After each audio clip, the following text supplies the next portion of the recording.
Jangan lupa untuk subscribe YouTube channel Metro TV News dan nyalakan notifikasinya.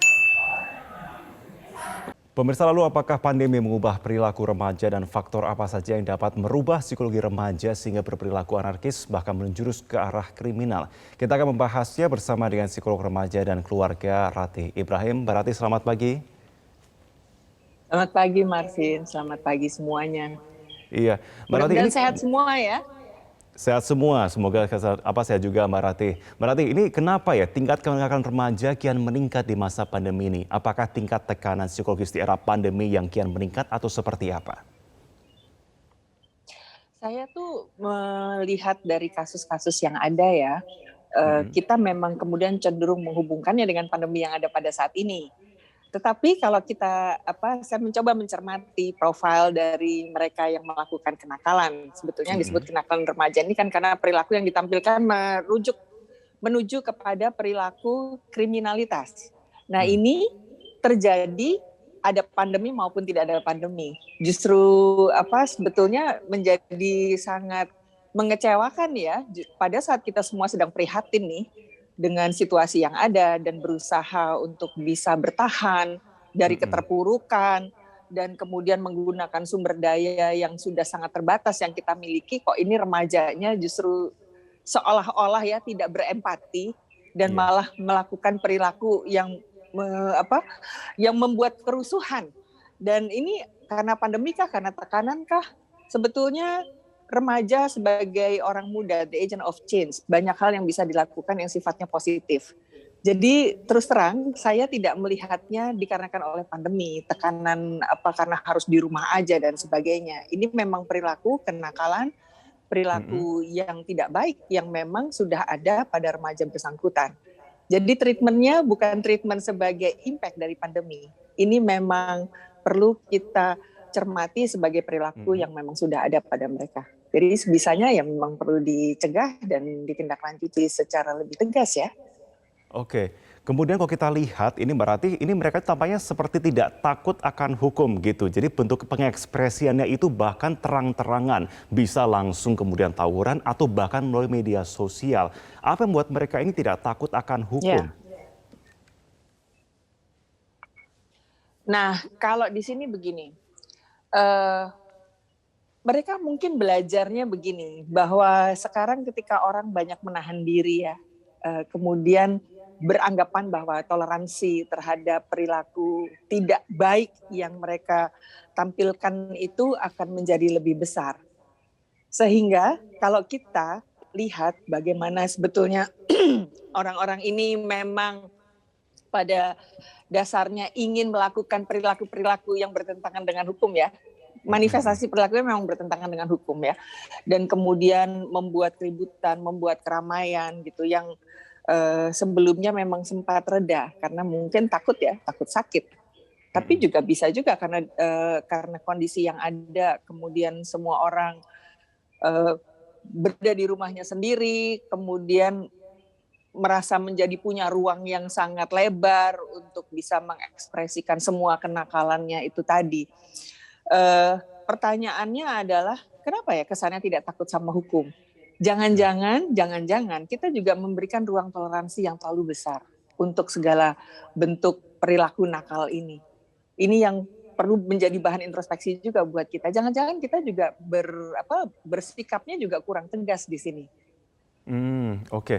Karena Berarti ada bagaimanapun survei. juga kan perilaku ini kan perilaku yang ini ya, perilaku yang sangat merusak ya, dan terang-terangan gitu loh dilakukan, termasuk juga menyakiti orang lain ya. Ini semua perilakunya ada perilaku kriminal loh, dari yang kita sebut sebagai perilaku kenakalan remaja. Oke, berarti ada Gitu, survei Marvin. menarik ini tahun 2020 bulan Mei ini menyebutkan survei di Jabodetabek dan Bandung ini disebutkan remaja ini rawan terpapar tertekan secara psikologis, kurang bersyukur dan merasa kesepian sehingga ini menjadi dorongan toksik hingga mereka akhirnya nekat. Bisakah mungkin Mbak Ratih menjelaskan mungkin? Iya. Hasil survei itu betul. Tetapi kalau kita kaitkan, apakah lantaran tertekan, kemudian menjadi frustrasi ya, itu membuat dia nekat melakukan perilaku yang kita sebut sebagai kenakalan remaja, itu juga nggak bisa kita simpulkan begitu aja. Karena biasanya orang-orang yang kemudian tertekan, kemudian menjadi perilakunya toksik, itu bisa masuk ke dalam dirinya atau masuk ke dalam lingkungan yang paling dekat dan sebetulnya sangat bisa dibantu ya. Tetapi kalau kita kaitkan dengan perilaku kenakalan yang muncul yang bentuknya kriminalitas, tawuran gitu ya, itu masuk ke dalam perilaku kenakalan yang karena dia tertekan dari dulu sebelum ada pandemi juga perilaku nakal yang ini juga sudah ada. Jadi ada apa nih? Mengekspresikan diri, cara mengekspresikan diri bisa dengan cara macam-macam kok, yang sifatnya sangat positif dan konstruktif. Jadi menurut saya remaja-remaja yang nakal ini memang butuh pembinaan dan butuh juga mendapatkan tindak yang tegas ya dari aparat hukum supaya dia bisa belajar dan memberi contoh juga kepada remaja yang lain bahwa kenakalan ada konsekuensinya dan konsekuensi hukum dan bahwa masyarakat itu tidak bertoleransi terhadap perilaku kenakalan yang buruk ini gitu. Jadi untuk remaja-remaja yang lain itu ada efek belajar juga di situ. Remaja adalah anak besar yang sebetulnya sudah bisa ya secara nalar, logika, menampilkan perilaku yang lebih bertanggung jawab. Dan ada banyak pilihan kok untuk mengatasi rasa frustrasi maupun kesepian yang sifatnya lebih produktif, kondusif, dan positif ketimbang melakukan kenakalan. Mbak Rati, salah satu study case yang disampaikan oleh pihak kepolisian adalah mereka itu, contoh kasusnya adalah tawuran begitu ya. Mereka melakukan janjian ataupun mungkin melakukan threat atau ancaman itu melalui media sosial ataupun gadget di sini. Kalau menurut Mbak Rati, apakah gadget atau gawai ini berpengaruh besar terhadap pembentukan stimulus negatif ini? Tapi mohon dijawabnya usai jeda Mbak Rati, karena kita akan jeda dulu pemirsa, tetap bersama kami di Metro Pagi Prime Time. Pemirsa, kami lanjutkan perbincangan kami bersama dengan Rati Ibrahim. Mbak Rati, tadi pertanyaan saya sebelum jeda adalah apakah gadget atau gawai ini berpengaruh besar terhadap pembentukan stimulus negatif bagi anak-anak? Kemudian kalau kita bicara soal rilis dari pihak kepolisian, pekan lalu itu mengatakan mereka itu melakukan janjian untuk tawuran atau bahkan melakukan ancaman-ancaman itu melalui media sosial. Iya, sekarang begini aja ya, kita semuanya adalah orang-orang yang dikaruniai oleh Allah akal budi, akal sehat untuk bisa menalar secara logis. Gawai, media sosial, apapun juga alat-alat yang ada di sekitar kita, bikinan dari kita, itu netral. Jadi apakah gawai menyebabkan kamu jadi terstimulasi oleh stimulus negatif? Ya tidak, karena kalau kita tidak memilih stimulus yang negatif tadi, kalau kita bisa memilih untuk bereaksi tidak negatif. Artinya ini bisa kok digunakan untuk hal-hal yang positif, untuk melakukan banyak hal-hal yang sifatnya konstruktif. Jadi gara-gara gawai ini, nanti kalau nggak ada gawai bagaimana berinteraksi? Karena ini juga bagian dari kemajuan teknologi yang kita nikmati. Kalau kita menggunakannya secara positif, jadinya positif kok. Contohnya, beberapa orang-orang muda yang saya kenal menggunakan gawai untuk mendapatkan informasi, dan dari informasi tentang adanya ya anak-anak yang susah nih belajar, karena biasanya belajar tatap muka aja udah susah, sekarang belajarnya menggunakan laptop, iPad, itu susah banget untuk bisa menangkap pelajaran. Jadi dari situ dia bersama teman-temannya membangun sebuah perilaku positif loh di sini untuk apa? Secara gratis membantu adik-adiknya belajar.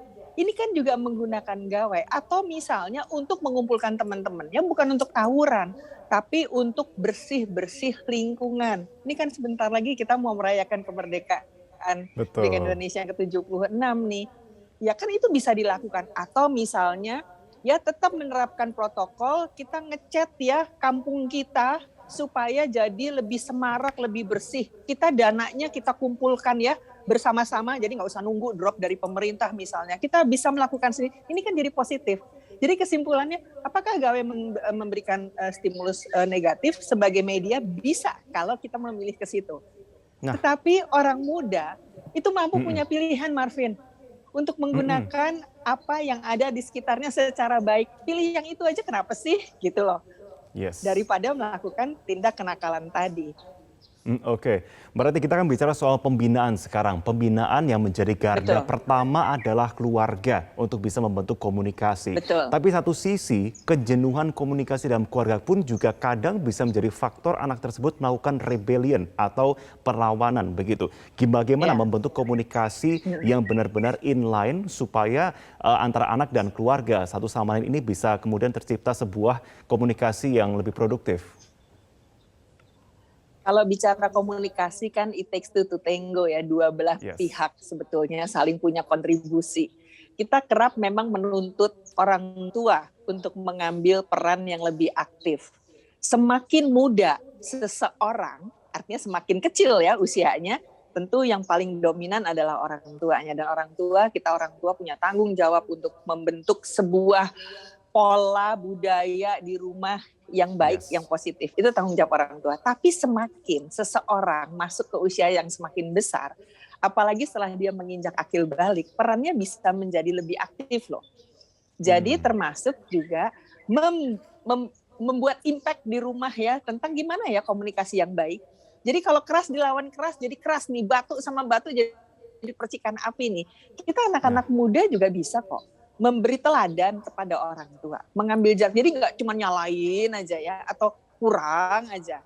We can do something to make things better. Dan orang-orang muda memiliki daya itu. Jadi setelah memberikan influence ya kepada orang tua, misalnya ibu, yang dimaksud oleh ibu begini, artinya kan daya empati penting ya, daya empati penting. Kemudian mindset, kalau mindsetnya negatif terus, emang dasar mama saya ini brengsek, papa saya pecundang, itu kan jadinya makin kepahitan. Tapi kalau kemudian berangkat kepada beruntung ya punya orang tua ya, kemudian kita beruntung ya punya keluarga ya, berangkat dari rasa syukur di situ, kemudian secara positif juga mendidik dirinya untuk punya perilaku positif yang baik yang bisa ditularkan kepada orang tuanya. Mudah-mudahan sih komunikasi di keluarga itu menjadi lebih baik. Jadi kembali lagi, apakah semuanya harus orang tua nih? Keluarga itu bukan orang tua doang. Kita juga bagian dari keluarga. Artinya kita berkontribusi juga membuat supaya komunikasinya menjadi lebih baik. Tapi kan sifatnya orang muda rebellious. Rebellious itu bisa diarahkan kepada hal-hal yang positif kok. Misalnya, saya yakin saya sehat, saya bisa berbuat sesuatu nih. Saya mau ajak teman-teman saya untuk bikin kampung kita semarak nih. Ini kan kota kita misalnya kayak begitu ya. Kita bikin kegiatan anak muda yang seru meskipun lewat media digital. Why not? Yang seru, baik dan positif. Bisa kok. Orang muda itu agen perubahan yang baik tentunya ya, harapan kita ya. Iya, betul. Baik, terima kasih Mbak Rati Ibrahim, psikolog remaja dan keluarga sudah bergabung bersama kami dan membahas mengenai isu ini di Metro Pagi Prime Time. Selamat pagi Mbak Rati.